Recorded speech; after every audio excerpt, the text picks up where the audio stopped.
warahmatullahi wabarakatuh. Selamat malam dan salam sejahtera bagi kita sekalian.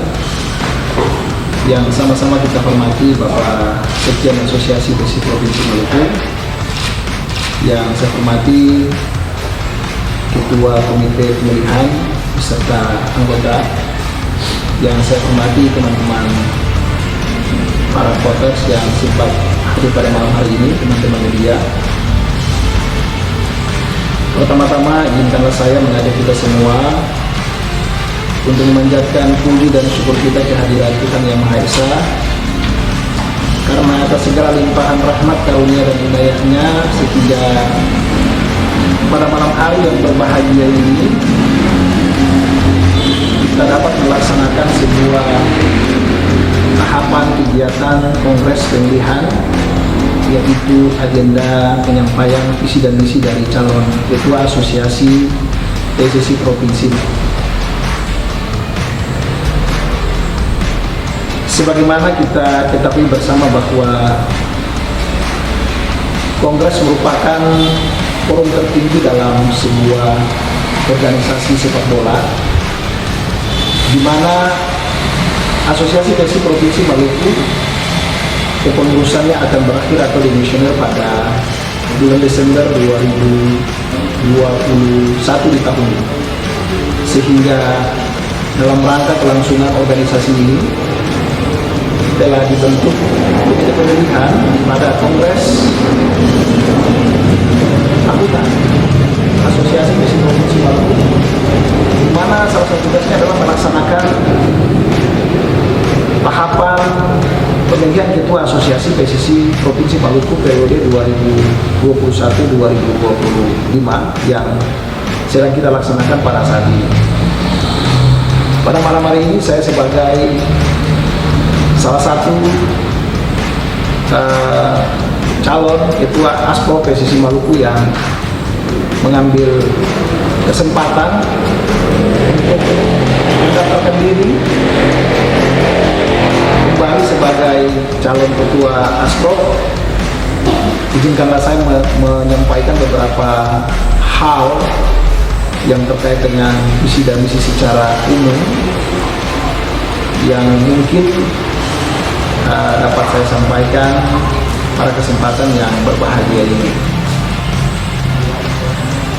Pertama-tama saya menyampaikan banyak terima kasih kepada para insan dan masyarakat sepak bola yang ada di Provinsi Maluku yang sudah memberikan mandat atau kesempatan kepada saya sebagai Ketua ASPO pada periode yang sekarang ini yang akan berakhir pada bulan Desember.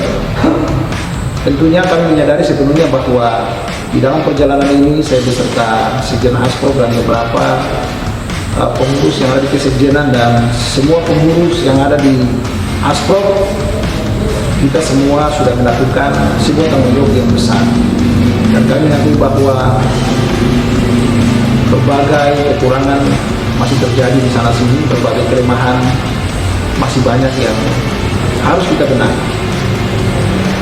Sehingga pada kesempatan di periode yang sekarang ini kami mencoba untuk mengambil bagian dengan harapan bahwa kita dapat kembali melanjutkan atau menyelesaikan program-program yang mungkin belum selesai di tahun 2021 ini. Ada beberapa program yang menjadi prioritas saya apabila dipercayakan kembali oleh para pemegang hak suara dalam Kongres di bulan Desember nanti. Yang pertama adalah saya yakin dan percaya bahwa majunya sebuah industri sepak bola, dalam hal ini adalah organisasi sepak bola, itu dipengaruhi oleh faktor yang sangat penting, adalah faktor sumber daya manusia. Karena menurut catatan majalah Forbes Ekonomi Dunia bahwa kemakmuran suatu bangsa dan negara atau kemakmuran suatu daerah, kemajuan suatu organisasi itu sangat ditentukan oleh kemajuan sumber daya manusia. Itu kita kenal dengan istilah brain atau kecerdasan orang-orang yang terdiri di dalam organisasi itu sendiri. Kemudian adalah orang-orang yang mempunyai sebuah dream atau mimpi yang besar untuk bagaimana bisa mengangkat citra organisasi sepak bola yang berada di wilayah provinsi. Bagaimana kita bisa mengembangkan potensi-potensi anak-anak kita yang ada di wilayah provinsi Maluku. Sehingga yang pertama adalah yang kita lakukan adalah kita akan memprioritaskan pengembangan sumber daya pelatihan. Kita ketahui bersama bahwa kita sudah selama periode kami kita sudah melakukan ada 8 kali kursus pelatih lisensi D nasional. Kita akan berjuang kembali untuk menambah jumlah pelatih yang ada di Provinsi Maluku yang pertama. Jadi kita akan melakukan kursus pelatih lisensi D kembali. Kemudian pelatih-pelatih yang sudah mempunyai lisensi D, kita akan melakukan kursus pelatih lisensi C nasional supaya mereka bisa terus mengupgrade lisensi di pelatihan mereka. Itu akan kita lakukan.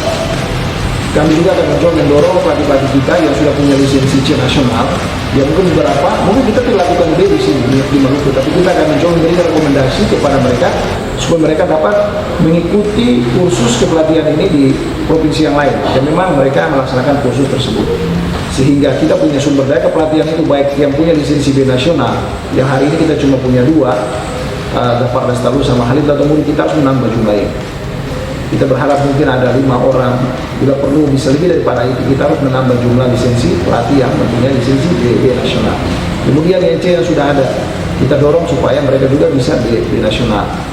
Kemudian yang D yang sekarang kita dorong supaya mereka bisa C nasional. Itu yang pertama. Kemudian yang kedua adalah kita akan meningkatkan kualitas sumber daya manusia di bidang pewasitan. Kita ketahui bahwa salah satu faktor penentu keberhasilan kompetisi adalah korps pewasitan, karena wasit memegang peranan penting dalam menjaga kelangsungan sebuah pertandingan dia mau berjalan dengan baik atau tidak. Kita menyadari bahwa kita punya sumber daya pewasitan yang ada di Provinsi Maluku ini makin hari makin baik dari segi jumlah maupun dari segi kualitas.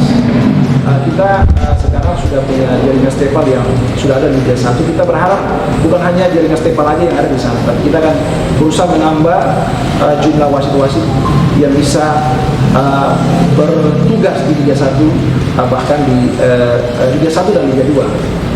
Kedua wasit kami yang ada di sini, kita akan terus yang belum punya lisensi C3, kita akan membuka kursus lisensi C3 supaya para calon-calon wasit yang ada di berbagai wilayah kabupaten kota seperti di SBT maupun di daerah-daerah Namrone, daerah Buru dan lain-lain, itu mereka bisa mempunyai kesempatan yang sama, sehingga ketika pertandingan di wilayah kabupaten kota mereka sudah punya wasit yang memang milik mereka sendiri yang ada di wilayah kabupaten kota, sehingga tidak perlu lagi minta wasit dari as-profesi. Kemudian yang berikut adalah kita juga akan melaksanakan kursus. Kita akan melaksanakan kursus match komisioner. Saya sudah berbicara dengan beberapa calon instruktur, termasuk saudara kita adalah Maurice Tubuis. Kita nanti akan terus ke PSSI. Kita akan bikin di sini di Maluku sini kursus match komisioner supaya bisa menambah jumlah matchcom yang ada di wilayah Provinsi Maluku. Hari ini Maluku punya 2 matchcom nasional yang kita sama-sama tahu, ada Bung Rahmat atau Konsina yang sekarang ini bertugas di Liga 2, ada Bung Bertoli Pasa yang kemarin juga ditugaskan oleh Elektro Akademi. Kita menambah jumlah ini. Kita menambah jumlah ini sehingga ketika ada pertandingan di wilayah Provinsi Maluku tidak masalah, karena kita punya jumlah banyak. Ketika ada turnamen, ya kita juga tidak bermasalah karena kita punya sumber daya manusia, khususnya di bidang match komisioner itu sudah siap. Kemudian ada kursus referee asisten atau penyewa juga sudah tingkatkan jumlahnya, sehingga untuk menjawab pertandingan-pertandingan yang makin hari makin banyak ini, kita aspek tidak akan kewalahan. Itu yang kedua. Jadi setelah kita meningkatkan sumber daya kepelatihan, kita akan meningkatkan sumber daya pewasitan. Kemudian yang ketiga adalah kompetisi harus kita perbaiki. Kita Maluku merupakan provinsi pertama yang melaksanakan kompetisi Liga 3 di Indonesia. Kita Maluku juga rencana akan kick off Piala Suratin U13, 15, 17. Kita mudah-mudahan kalau kita masih diberikan kepercayaan mandat oleh pemilik suara, mudah-mudahan kompetisi yang akan kita laksanakan ini kita akan kerjasama dengan pemerintah Kota Ambon. Kita akan kerjasama supaya kompetisi ini bisa dapat kita sponsor, yaitu kompetisi Piala Wali Kota Ambon. Kita akan terus berkoordinasi, membangun hubungan dengan beberapa sponsor supaya kompetisi kita bukan hanya dari segi finansial saja bisa mendapat bantuan, tapi bagaimana atmosfernya bisa lebih terbentuk. Kita juga akan membuka bekerjasama dengan beberapa sponsor supaya kompetisi kita makin baik dari segi kualitas sistematika pertandingan. Itu yang ketiga. Yang keempat adalah program kita adalah bagaimana program saya adalah bagaimana kita melakukan revitalisasi ASKAP dan ASKOT di kabupaten kota. Jadi ada beberapa ASKAP dan ASKOT yang belum terbentuk. Contoh misalkan ASKOT itu Kota Tual. Kemudian ASKAP itu adalah Kepulauan Tanimbar. Kemudian Kepulauan Tanimbar, kemudian Aru. Kemudian ada beberapa ASKOT juga yang sudah dimisioner seperti Buru Selatan. Nah, ini harus kita revitalisasi sehingga 2022 nanti semua ASKOT itu sudah resmi kepengurusannya, sehingga program-program yang ada di ASKOT itu bisa dapat dilaksanakan di tingkat kabupaten kota. Itu adalah salah satu fokus kami, sehingga semua program-program yang ada di Provinsi Maluku bisa berjalan juga di wilayah-wilayah kabupaten kota. Kemudian yang berikut adalah bagaimana kita ke depan harus lebih banyak fokus kepada pembinaan usia muda. Kita akan mendorong terbentuknya SSB lebih banyak lagi dari sekarang. Kita akan perbaiki bagaimana prosedur pembentukan sebuah klub sekolah sepak bola dengan SSB terafiliasi, karena SSB terafiliasi dia punya persyaratan yang beda, yang khusus, karena dia harus punya akte pendirian, dia harus punya pelatih yang berlisensi. Ini harus kembali kita lakukan perbaikan. Kita harus melakukan informasi kepada mereka, kita sampaikan informasi kepada mereka supaya mereka bisa sesuai dengan aturan-aturan yang ditetapkan untuk menjadi sebuah SSB terafiliasi. Kemudian yang berikut adalah kita akan memperbanyak kucing-kucing klinik di berbagai tempat di wilayah Provinsi Maluku supaya untuk memberikan ilmu kepelatihan kepada para anak-anak kita yang tersebar di berbagai SSB maupun perkumpulan-perkumpulan sepak bola yang ada di sana. Yang berikut adalah kita ASPRO.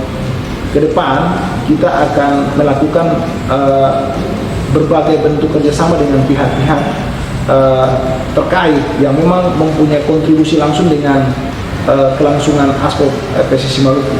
Sebagai contoh misalnya kita akan melakukan hubungan kerjasama dengan media yang ada di kota ini, yang ada di Provinsi Maluku. Karena tanpa media kita tidak bisa berbuat apa-apa.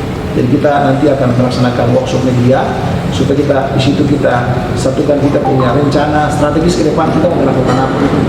Itu nanti kita akan lakukan itu dengan media. Kita sudah bekerja sama dengan Polri, kemudian di tingkat provinsi ASPRO dengan Polda, di tingkat kabupaten kota dengan Polres setempat.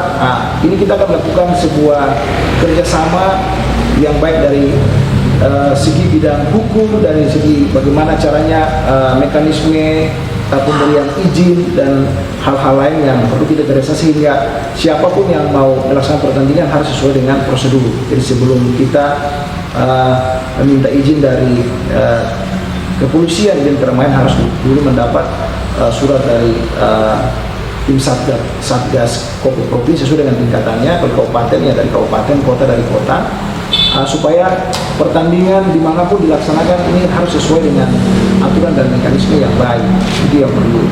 Kemudian yang berikut adalah ASPRO ke depan nanti kita akan lebih ramping, pengurusnya akan lebih ramping, tidak perlu banyak-banyak orang. Bagaimana kita ramping tapi kualitas, tidak perlu terlalu banyak pengurus yang banyak tapi mereka juga tidak bisa banyak membantu. Jadi ke depan itu mungkin kepengurusannya lebih ramping tapi kita yang kualitas. Jadi kuantitasnya kali ini kita kesampingkan, kita butuh yang kualitas. Yang berikut adalah kita akan coba untuk berkomunikasi dengan pemerintah. Kenapa? Karena pemerintah adalah yang punya infrastruktur. Jadi sepak bola ini tidak bisa dilepas-pisahkan dari infrastruktur. Kita harus bagaimana bisa berupaya untuk mendorong supaya kita punya lapangan yang ada di Karangpanjang itu bisa diperbaiki atau direnovasi oleh pemerintah Provinsi Maluku, karena Karangpanjang merupakan kebanggaan kita semua. Mudah-mudahan di tahun 2022 atau 2023 pemerintah Provinsi Maluku dapat menemukan sebuah solusi untuk perbaikan lapangan Karangpanjang, sehingga ke depan kompetisi baik itu usia muda maupun kompetisi Liga 3 dapat kita laksanakan di Karangpanjang. Dan bukan hanya itu saja, tapi kita juga bisa menjadi tuan rumah mungkin apapun di masa yang akan datang. Kita juga bisa menjadi tuan rumah partai-partai usia misalnya kayak Persipura, kan bisa kita laksanakan di sini. Kemudian kita juga Asprop, kita akan memperbaiki futsal, karena futsal ini juga salah satu potensi bagi Maluku. Jadi kita di sini anak-anak yang punya talenta bermain sepak bola dan futsal cukup baik. Jadi kita akan memperbaiki futsal. Ke depan kepengurusannya harus kita perbaiki, mereka punya manajemen itu dengan baik. Artinya kepengurusan futsal di level provinsi dan di level kabupaten kota semuanya harus ada, sehingga program-program futsal itu dari Asosiasi Futsal Indonesia bisa turun sampai di Asosiasi Futsal Provinsi dan bahkan sampai di kabupaten kota. Itu beberapa hal yang menjadi fokus kami yang saya rangkum dalam sebuah visi dan misi yang akan kita laksanakan ke depan. Termasuk ya kita akan juga bekerjasama dengan pihak-pihak ketiga yang akan kita bersama-sama bersinergi dalam membangun sepak bola di Maluku. Sebagai contoh misalnya BNG yang saat ini melaksanakan kompetisi usia muda, kita membuka rumah kita, membuka rumah PSSI, membuka pintu supaya siapa saja yang mau membangun sepak bola di Maluku silakan. Yang penting kita bisa berkoordinasi dan bekerjasama dengan baik. Itu beberapa hal yang bisa saya sampaikan pada kesempatan yang berbahagia ini. Mudah-mudahan apa yang menjadi niat atau yang menjadi program-program kami yang saya sampaikan ini, mudah-mudahan ketika kita diberikan mandat atau kepercayaan, kita dapat melakukan yang baik. Itu saya sampaikan. Terima kasih. Wassalamualaikum warahmatullahi wabarakatuh. Selamat malam dan salam sejahtera bagi kita sekalian.